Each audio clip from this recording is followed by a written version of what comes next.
Hello दोस्तों, स्वागत है आप सभी का हमारे online channel Aradhya RAS academy में। दोस्तों, भारतवर्ष में जितनी भी प्रतियोगी परीक्षाएं आयोजित होती है उन सभी प्रतियोगी परीक्षा के लिए पॉलिटिकल साइंस के यानी कि राजनीति विज्ञान के topic wise top important question की सीरीज स्टार्ट की गई थी, जिसमें अपना पहला टॉपिक है वो कंप्लीट हो चुका है, जिसका नाम था भारत का संवैधानिक इतिहास। आज दोस्तों अपना इसमें दूसरा नंबर का टॉपिक है जिसका नाम है संविधान सभा। और संविधान सभा से संबंधित दोस्तों आज मैं आपके लिए टॉप 60 प्रश्न लेकर आया हूं जो आपकी प्रतियोगी परीक्षा के लिए अत्यंत महत्वपूर्ण है। दोस्तों ये प्रश्न है ये परीक्षा में बार बार पूछे गए हैं, इसलिए आपकी प्रतियोगी परीक्षा के लिए ये बहुत ज़्यादा महत्वपूर्ण है। इन प्रश्नों को दोस्तों रट लेना, और अगर आपने पिछली क्लास नहीं देखी है तो उसको जरूर देख लें, और आराध्या आरएएस एकेडमी के यूट्यूब चैनल को सब्सक्राइब जरूर करें, बेल आइकन को दबाएं, वीडियो को लाइक और अपने दोस्तों के पास में शेयर जरूर करें। तो चलिए दोस्तों शुरू करते हैं आज का अपना इसमें पहला प्रश्न। देखिए, 1922 ईस्वी में निम्नलिखित में से किसके द्वारा उद्गार व्यक्त किया गया है कि भारतीय संविधान भारतीयों की इच्छा अनुसार होगा। तो दोस्तों ये किसके द्वारा कहा गया था कि भारतीय संविधान भारतीयों की इच्छा अनुसार होगा, किसने कहा था ये 1922 में? तो इसका राइट आंसर हो जाएगा वो है दोस्तों महात्मा गांधी द्वारा। ए नंबर का ऑप्शन बिल्कुल सही उत्तर हो जाएगा, महात्मा गांधी। नेक्स्ट है सेकंड नंबर प्रश्न। देखिए दोस्तों, इसमें 1924 ईस्वी में किसके द्वारा ब्रिटिश सरकार ने यह मांग की गई कि भारतीय संविधान के निर्माण के लिए संविधान सभा का गठन किया जाए? तो दोस्तों 1924 ईस्वी में किसके द्वारा ब्रिटिश सरकार से यह मांग की गई, यानी कि वह व्यक्ति कौन था जिसने ब्रिटिश सरकार से यह मांग की थी कि भारतीय संविधान के निर्माण के लिए संविधान सभा का गठन किया जाए? तो वो व्यक्ति कौन थे? वो व्यक्ति थे दोस्तों मोतीलाल नेहरू। सी नंबर का ऑप्शन बिल्कुल सही उत्तर हो जाएगा। मोतीलाल नेहरू ने 1924 में यह बात कही थी, मांग रखी थी। ठीक है। 3 नंबर प्रश्न है, संविधान सभा के विचार का औपचारिक रूप से प्रतिपादन किसके द्वारा किया गया? संविधान सभा के विचार का औपचारिक रूप से प्रतिपादन किसके द्वारा किया गया? तो दोस्तों किसके द्वारा किया गया औपचारिक रूप से प्रतिपादन? तो वो है दोस्तों एम.एन. रॉय के द्वारा। एम.एन. रॉय के द्वारा संविधान सभा के विचार का औपचारिक रूप से प्रतिपादन किया गया। सी नंबर ऑप्शन सही उत्तर हो जाएगा। ठीक है।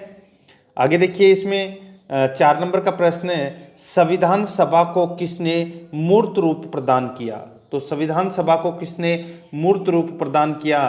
तो वो है दोस्तों पंडित जवाहरलाल नेहरू ने। किसने? पंडित जवाहरलाल नेहरू ने मूर्त रूप प्रदान किया। डी नंबर ऑप्शन सही उत्तर हो जाएगा। 5 नंबर प्रश्न है, कांग्रेस ने किस वर्ष किसी प्रकार के बाह्य हस्तक्षेप के बिना भारतीय जनता द्वारा संविधान के निर्माण की मांग को लेकर प्रस्ताव पारित किया था? कांग्रेस ने किस वर्ष किसी प्रकार के बाह्य हस्तक्षेप के बिना भारतीय जनता द्वारा संविधान के निर्माण की मांग को लेकर प्रस्ताव पारित किया था? तो वो प्रस्ताव पारित किया था दोस्तों कब? तो इसका राइट आंसर हो जाएगा 1936 में। सी नंबर का ऑप्शन बिल्कुल सही उत्तर हो जाएगा। 6 नंबर प्रश्न है, 1938 में किस व्यक्ति ने वयस्क मताधिकार के आधार पर संविधान सभा के गठन की मांग की थी? 1938 में यानी कि 1938 ईस्वी में किस व्यक्ति ने वयस्क मताधिकार के आधार पर संविधान सभा के गठन की मांग की थी? तो इसका राइट आंसर हो जाएगा वो है दोस्तों इसमें पंडित जवाहरलाल नेहरू। ठीक है। पंडित जवाहरलाल नेहरू ने वयस्क मताधिकार के आधार पर संविधान सभा के गठन की मांग की थी। ठीक है। तो इसका right answer B number option सही उत्तर। 7 नंबर प्रश्न है, वर्ष 1942 में किस योजना के तहत यह स्वीकार किया गया कि भारत में एक निर्वाचित संविधान सभा का गठन होगा जो युद्धोपरांत संविधान का निर्माण करेगी? वर्ष 1942 में किस योजना के तहत यह स्वीकार किया गया था कि भारत में एक निर्वाचित संविधान सभा का गठन होगा जो युद्धोपरांत संविधान का निर्माण करेगी? तो इसका राइट आंसर है वो है क्रिप्स योजना। कौन सी योजना है? तो वो दोस्तों क्रिप्स योजना के तहत। ठीक है, 1942 में। तो इसका right answer A number option सही उत्तर हो जाएगा। आगे देखिए, इसमें 8 नंबर प्रश्न है, संविधान सभा के गठन की मांग सर्वप्रथम 1895 में किसके द्वारा प्रस्तुत की गई? तो यहाँ पे 1895 में किसके द्वारा यह मांग प्रस्तुत की गई? तो इसका राइट आंसर हो जाएगा वो है दोस्तों इसमें बाल गंगाधर तिलक के द्वारा 1895 में दोस्तों संविधान सभा के गठन की मांग प्रस्तुत की गई थी बाल गंगाधर तिलक के द्वारा। डी नंबर का ऑप्शन बिल्कुल सही उत्तर हो जाएगा। आगे देखिए, भारत की संविधान सभा गठित करने का आधार क्या था? भारत की संविधान सभा गठित करने का आधार है वो क्या था? तो इसका राइट आंसर हो जाएगा वो है कैबिनेट मिशन योजना। देखिए, इसका भारत की संविधान सभा गठित करने का आधार क्या था? तो वो है cabinet mission plan 1946। B number का ऑप्शन बिल्कुल सही उत्तर हो जाएगा। 10 नंबर प्रश्न है, भारत की संविधान सभा किसके अनुसार गठित की गई? तो भारत की संविधान सभा है वो किसके अनुसार गठित की गई? तो ये की गई दोस्तों कैबिनेट मिशन योजना के तहत संविधान सभा है वो गठित की गई थी। डी नंबर का ऑप्शन बिल्कुल सही उत्तर हो जाएगा। आगे देखिए, 11 नंबर का प्रश्न है, सन 1936 में भारतीय राष्ट्रीय कांग्रेस द्वारा संविधान सभा के गठन की मांग कहाँ पर हुए अधिवेशन में रखी गई थी? यानी कि 1936 में कहाँ पर भारतीय राष्ट्रीय कांग्रेस का अधिवेशन हुआ था और वहाँ पर दोस्तों संविधान सभा के गठन की मांग रखी गई थी? तो इसका राइट आंसर हो जाएगा वो है दोस्तों इसमें वो अधिवेशन हुआ था दोस्तों फैजपुर में। कहाँ पर? फैजपुर में। सी नंबर का ऑप्शन बिल्कुल सही उत्तर हो जाएगा। 12 नंबर का प्रश्न है, इसमें देखिए, कैबिनेट मिशन योजना के अनुसार संविधान सभा में कुल कितने सदस्य होने थे? तो दोस्तों कैबिनेट मिशन कब आया था? 1946 में। तो कैबिनेट मिशन योजना के अनुसार संविधान सभा में कुल कितने सदस्य होने थे? तो वो है दोस्तों 389। कितने सदस्य होने चाहिए थे? 389 यानी कि 389। ठीक है, तो इसमें ए नंबर ऑप्शन सही उत्तर। नेक्स्ट है, प्रस्तावित मूल संविधान में कुल सदस्यों का विभाजन किस प्रकार होना निश्चित हुआ था? प्रस्तावित मूल संविधान में कुल सदस्यों का विभाजन किस प्रकार होना निश्चित हुआ था? तो देखिए, ब्रिटिश प्रांतों से 292 प्रतिनिधि, ब्रिटिश प्रांतों से कितने? 292 प्रतिनिधि, देशी रियासतों के दोस्तों 93 प्रतिनिधि और मुख्य कमिश्नरी क्षेत्र से 4 प्रतिनिधि दोस्तों सदस्यों का होना निर्धारित किया गया था। ठीक है, तो इसका राइट आंसर क्या हो जाएगा? देखिए, ये टोटल मिलाते हैं, अगर अपन इनको प्लस करते हैं तो दोस्तों कितने होते हैं? तो 389 ही होते हैं। कितने होते हैं? 389। तो इसका राइट आंसर हो जाएगा वो है उपरोक्त सभी। डी नंबर का ऑप्शन बिल्कुल सही उत्तर हो जाएगा। ठीक है, आगे देखिए, संविधान सभा के विभिन्न प्रांतों के लिए 292 सदस्यों का निर्वाचन होना था। इनमें से कांग्रेस के कितने प्रतिनिधि निर्वाचित होकर आए? कांग्रेस के कितने प्रतिनिधि निर्वाचित होकर आए? 292 सदस्यों का निर्वाचन में से। ठीक है, तो कांग्रेस के इसमें आए दोस्तों कितने?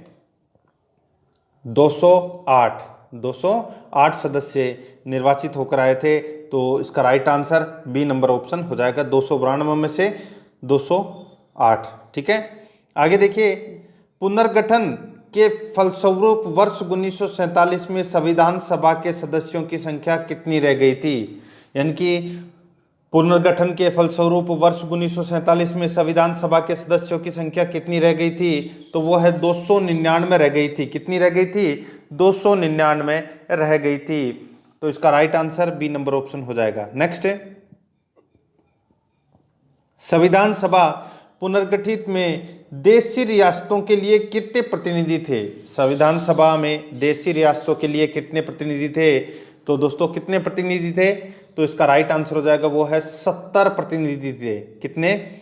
70 प्रतिनिधि थे। तो इसमें बी नंबर का ऑप्शन सही उत्तर हो जाएगा। आगे देखिए, पुनर्गठित संविधान सभा में विभिन्न प्रांतों के लिए कितने प्रतिनिधि थे? तो यहाँ पे देखिए, विभिन्न प्रांतों के लिए कितने प्रतिनिधि थे? तो इसका राइट आंसर हो जाएगा वो है दोस्तों 229 प्रतिनिधि थे। बी नंबर का ऑप्शन बिल्कुल सही उत्तर हो जाएगा, 229 प्रतिनिधि विभिन्न प्रांतों के लिए। ठीक है, आगे देखिए, कैबिनेट मिशन योजना के अंतर्गत संविधान निर्मात्री परिषद में प्रत्येक प्रांत की आवंटन सदस्य संख्या निर्धारित करने के लिए एक प्रतिनिधि जनसंख्या के अनुपात में था, यानी कि एक प्रतिनिधि कितनी जनसंख्या के अनुपात में था, तो इसका राइट आंसर हो जाएगा, बहुत ही अच्छा प्रश्न है दोस्तों ये, वो है 10 लाख व्यक्ति। 10 लाख व्यक्ति यानी कि 10 लाख की जनसंख्या पर एक प्रतिनिधि निर्धारित किया गया था। तो इसका राइट आंसर बी नंबर का ऑप्शन सही उत्तर हो जाएगा। आगे देखिए 19 नंबर प्रश्न है, संविधान सभा के सदस्यों को निम्न में से किसने प्रत्यक्ष रूप से निर्वाचित किया? संविधान सभा के सदस्यों को निम्न में से किसने प्रत्यक्ष रूप से निर्वाचित किया? तो दोस्तों इसका राइट आंसर हो जाएगा, वो है प्रांतों की विधानसभा। तो इसका राइट आंसर ए नंबर का ऑप्शन हो जाएगा, प्रांतों की विधानसभा। ठीक है नहीं, आगे देखिए दोस्तों, इसमें संविधान सभा में किस प्रांत का प्रतिनिधित्व सबसे अधिक था? तो सबसे अधिक प्रतिनिधित्व किस प्रांत का था? तो वो था दोस्तों इसमें कौन से प्रांत का? देखिए 4 ऑप्शन आपके सामने है, वो है संयुक्त प्रांत का दोस्तों सबसे अधिक प्रतिनिधित्व था। तो इसका राइट आंसर क्या हो जाएगा? वो है दोस्तों इसमें डी नंबर का ऑप्शन सही उत्तर। नेक्स्ट है, आगे देखिए 21 नंबर का प्रश्न है, संविधान सभा में किस देशी रियासत के प्रतिनिधि ने भाग नहीं लिया था? संविधान सभा के किस देशी रियासत के प्रतिनिधि ने भाग नहीं लिया था? तो इसका राइट आंसर हो जाएगा, वो है दोस्तों हैदराबाद ने भाग नहीं लिया था। किसने भाग नहीं लिया था? हैदराबाद देशी रियासत ने भाग नहीं लिया था। तो इसका right answer C number option हो जाएगा। आगे देखिए 22 नंबर प्रश्न है, भीमराव अंबेडकर का संविधान सभा में निर्वाचन हुआ था। भीमराव अंबेडकर का संविधान सभा में निर्वाचन हुआ था, तो वो है पश्चिम बंगाल से निर्वाचन हुआ था। कहां से हुआ था? पश्चिम बंगाल से निर्वाचन हुआ था भीमराव अंबेडकर का संविधान सभा में। याद रखना, बहुत ही अच्छा प्रश्न है, ए नंबर ऑप्शन सही उत्तर। नेक्स्ट है, मुस्लिम लीग ने किस कारण संविधान सभा का बहिष्कार किया? मुस्लिम लीग ने किस कारण संविधान सभा का बहिष्कार किया? तो दोस्तों इसका राइट आंसर हो जाएगा, वो है मुस्लिम लीग को संविधान सभा में उचित प्रतिनिधित्व नहीं मिला था, इसलिए दोस्तों संविधान सभा का बहिष्कार किया था। किसने? मुस्लिम लीग ने। ठीक है, तो इसका राइट आंसर बी नंबर का ऑप्शन बिल्कुल सही उत्तर। सॉरी, इसमें देखिए ये तो गलत हो जाएगा इसमें। ठीक है, इसमें देखिए मुस्लिम लीग मुस्लिमों के लिए अलग संविधान सभा चाहता था, ये है दोस्तों इसका राइट आंसर। ठीक है, मुस्लिम लीग ने किस कारण संविधान सभा का बहिष्कार किया था? तो इसका जो प्रमुख कारण है वो है दोस्तों मुस्लिम लीग मुस्लिमों के लिए अलग संविधान सभा चाहता था और ये स्वीकार नहीं किया गया था, इसलिए संविधान सभा का बहिष्कार किया था। किसने? मुस्लिम लीग ने। ठीक है, तो इसका सी नंबर का ऑप्शन राइट आंसर हो जाएगा, बी नंबर का इसमें गलत है। ठीक है, आगे देखिए संविधान सभा का चुनाव निम्न में से किस आधार पर हुआ? तो दोस्तों किस आधार पर हुआ? तो वर्गीय मताधिकार के आधार पर संविधान सभा का चुनाव हुआ था। तो इसमें डी नंबर ऑप्शन सही उत्तर हो जाएगा। आगे देखिए इसमें संविधान सभा के सदस्य प्रतिनिधि थे, तो दोस्तों संविधान सभा के सदस्य प्रतिनिधि थे, ये दोस्तों जनता द्वारा अप्रत्यक्ष निर्वाचित थे। जनता द्वारा अप्रत्यक्ष निर्वाचित थे। ठीक है, बी नंबर ऑप्शन सही उत्तर हो जाएगा। आगे देखिए 26 नंबर प्रश्न है, भारतीय संविधान निर्मात्री सभा, भारतीय संविधान निर्मात्री सभा कैसे चुनी गई थी? तो वो है प्रांतीय विधानसभाओं द्वारा परोक्ष रूप से आनुपातिक प्रतिनिधित्व प्रणाली द्वारा चुनी गई थी।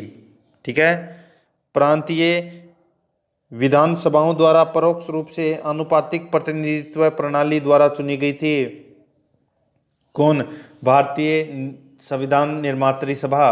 बी नंबर का ऑप्शन सही उत्तर हो जाएगा। नेक्स्ट है, भारतीय संविधान को किसने बनाया?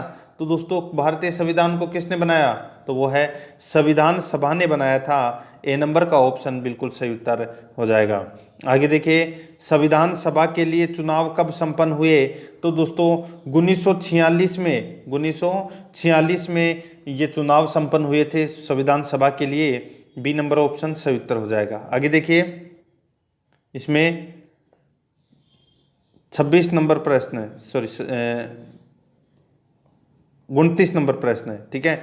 देखिए, भारतीय संविधान सभा की स्थापना कब हुई? तो दोस्तों भारतीय संविधान सभा की स्थापना है वो कब हुई? 9 दिसंबर 1946 को। 9 दिसंबर 1946 को भारतीय संविधान सभा की स्थापना हुई।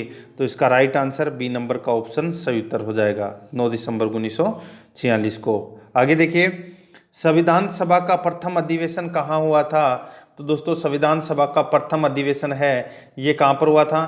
तो ये दिल्ली में हुआ था। कहाँ पर हुआ था? दिल्ली में। डी नंबर का ऑप्शन बिल्कुल सही उत्तर हो जाएगा, दिल्ली में। आगे देखिए, संविधान सभा के उद्घाटन अधिवेशन की अध्यक्षता किसने की थी?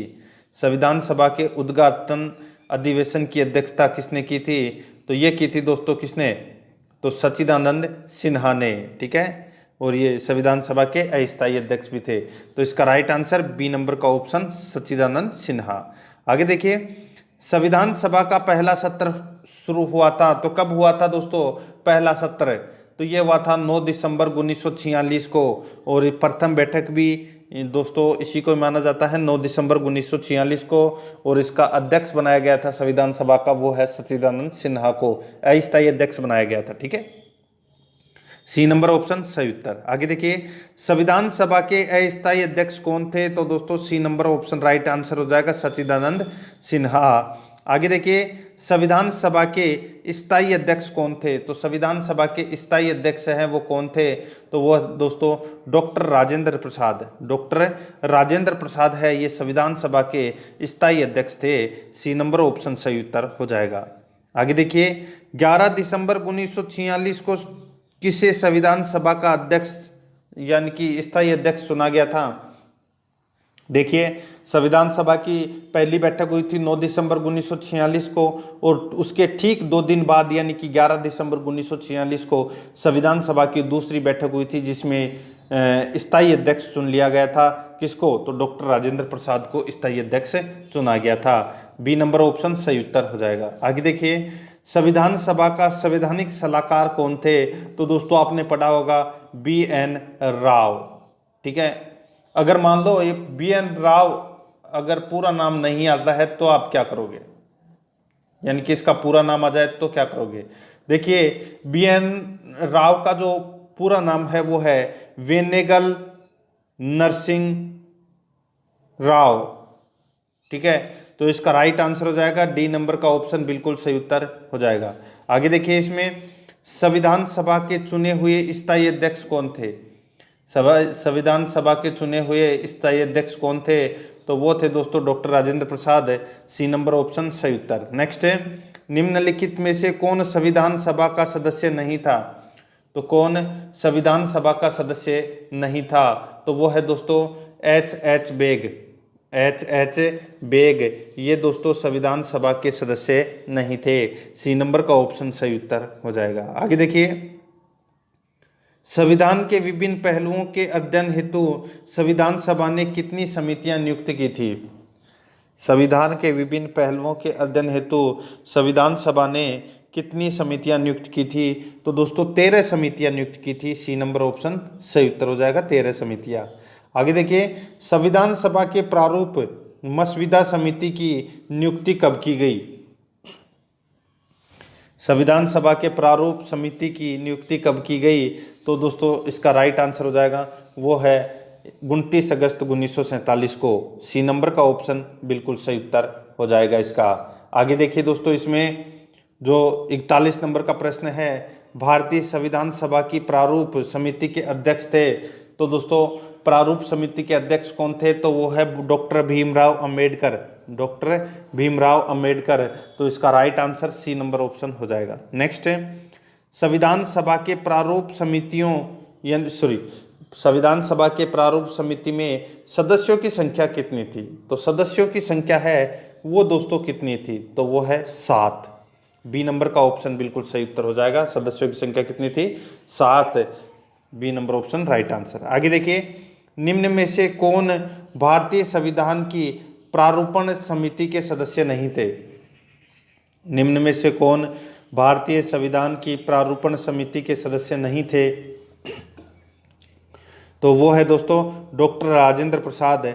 डी नंबर का ऑप्शन बिल्कुल सही उत्तर हो जाएगा, डॉक्टर राजेंद्र प्रसाद। आगे देखिए, निम्नलिखित में से कौन प्रारूप समिति का सदस्य नहीं था? तो दोस्तों प्रारूप समिति का सदस्य है वो कौन नहीं था, वो दोस्तों अपने को पता होना चाहिए।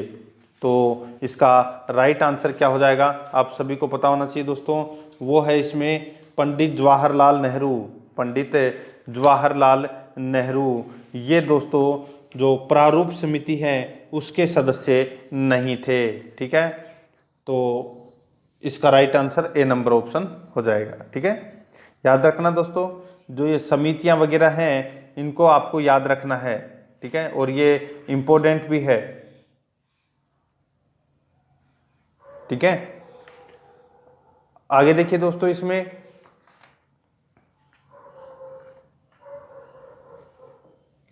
45 नंबर प्रश्न है, संविधान की प्रारूप समिति के समक्ष प्रस्तावना का प्रस्ताव किसने रखा? तो दोस्तों किसने रखा था प्रस्तावना का प्रारूप का प्रस्ताव? तो वो है जवाहरलाल नेहरू ने। ठीक है, तो इसमें राइट आंसर क्या हो जाएगा, वो है पंडित जवाहरलाल नेहरू ने। डी नंबर ऑप्शन सही उत्तर। नेक्स्ट है, संविधान सभा में सभी निर्णय किस आधार पर लिए गए? तो दोस्तों संविधान सभा में सभी निर्णय किस आधार पर लिए गए? तो दोस्तों ये सहमति और समायोजना के आधार पर, सहमति और समायोजना के आधार पर निर्णय लिया गया। डी नंबर का ऑप्शन सही उत्तर हो जाएगा। आगे देखिए, संविधान सभा में उद्देश्य प्रस्ताव किसने प्रस्तुत किया? तो संविधान सभा में उद्देश्य प्रस्ताव है वो किसने प्रस्तुत किया? तो वो है जवाहरलाल नेहरू ने। सी नंबर का ऑप्शन सही उत्तर हो जाएगा, जवाहरलाल नेहरू। नेक्स्ट है, भारतीय संविधान सभा की संघीय शक्ति समिति के अध्यक्ष कौन थे? भारतीय संविधान सभा की संघीय शक्ति समिति के अध्यक्ष कौन थे? तो दोस्तों वो है पंडित जवाहरलाल नेहरू। डी नंबर का ऑप्शन सही उत्तर हो जाएगा, यानी कि संघ शक्ति समिति के अध्यक्ष कौन थे? तो पंडित जवाहरलाल नेहरू। आगे देखिए दोस्तों, इसमें 49 नंबर प्रश्न है, भारतीय संविधान को अपनाया गया तो किसके द्वारा अपनाया गया? तो दोस्तों संविधान सभा के द्वारा अपनाया गया। ए नंबर ऑप्शन सही उत्तर हो जाएगा। नेक्स्ट है, भारत को एक संविधान देने का प्रस्ताव संविधान सभा द्वारा पारित किया गया था। भारत को एक संविधान देने का प्रस्ताव संविधान सभा द्वारा पारित किया गया था। तो इसका राइट आंसर हो जाएगा, वो है दोस्तों 22 जनवरी 1947 को। 22 जनवरी 1947 को दोस्तों एक संविधान देने का प्रस्ताव संविधान सभा द्वारा पारित किया गया था। तो बी नंबर ऑप्शन सही उत्तर। नेक्स्ट है, संविधान निर्मात्री सभा में झंडा समिति के अध्यक्ष कौन थे? तो दोस्तों झंडा समिति के अध्यक्ष थे JB. Kripalani, doctor JB. Kripalani. तो इसमें right answer A number option बिल्कुल सही उत्तर हो जाएगा। आगे देखिए, राष्ट्रीय झंडे की अभिकल्पना को भारत की संविधान सभा में ग्रहण किया गया था। राष्ट्रीय झंडे की अभिकल्पना को भारत की संविधान सभा ने ग्रहण किया गया था। तो इसका राइट आंसर हो जाएगा जुलाई 1947 में। जुलाई 1947 में सी नंबर का ऑप्शन सही उत्तर हो जाएगा। नेक्स्ट है, भारतीय संविधान सभा ने भारतीय राष्ट्रीय ध्वज की रूपरेखा को अंगीकार किया। भारतीय संविधान सभा ने भारतीय राष्ट्रीय ध्वज की रूपरेखा को अंगीकार किया। तो दोस्तों ये किया 22 जुलाई 1947 को। 22 जुलाई 1947 को। डी नंबर ऑप्शन सही उत्तर हो जाएगा। नेक्स्ट है, भारतीय संविधान सभा ने संविधान को अंतिम रूप से किस दिन पारित किया? तो अंतिम रूप से किस दिन पारित किया? तो ये किया दोस्तों 26 नवंबर 1949 को। ठीक है, अंगीकार कर लिया गया था। सी नंबर ऑप्शन सही उत्तर। नेक्स्ट है, संविधान सभा अंतिम रूप से किस दिन आखिरी बार मिली? संविधान सभा अंतिम रूप से किस दिन आखिरी बार मिली? तो इसका राइट आंसर हो जाएगा, वो है 24 जनवरी 1950 को। तो इसमें सी नंबर ऑप्शन सही उत्तर हो जाएगा, 24 जनवरी 1950। नेक्स्ट है, संविधान सभा के कितने उपस्थित सदस्यों ने निर्वाचन पर हस्ताक्षर किया? संविधान सभा के कितने सदस्यों यानी कि उपस्थित सदस्यों ने संविधान पर हस्ताक्षर किया? तो वो है दोस्तों 284 सदस्यों ने। बी नंबर ऑप्शन सही उत्तर हो जाएगा। नेक्स्ट है, संविधान सभा द्वारा अंतिम रूप से पारित संविधान में कुल कितने अनुच्छेद और अनुसूचियां थी? तो कुल कितने अनुच्छेद और अनुसूचियां थी? तो दोस्तों मूल संविधान की बात हो रही है यहाँ पे, तो 395 तो अनुच्छेद और 8 अनुसूची थी।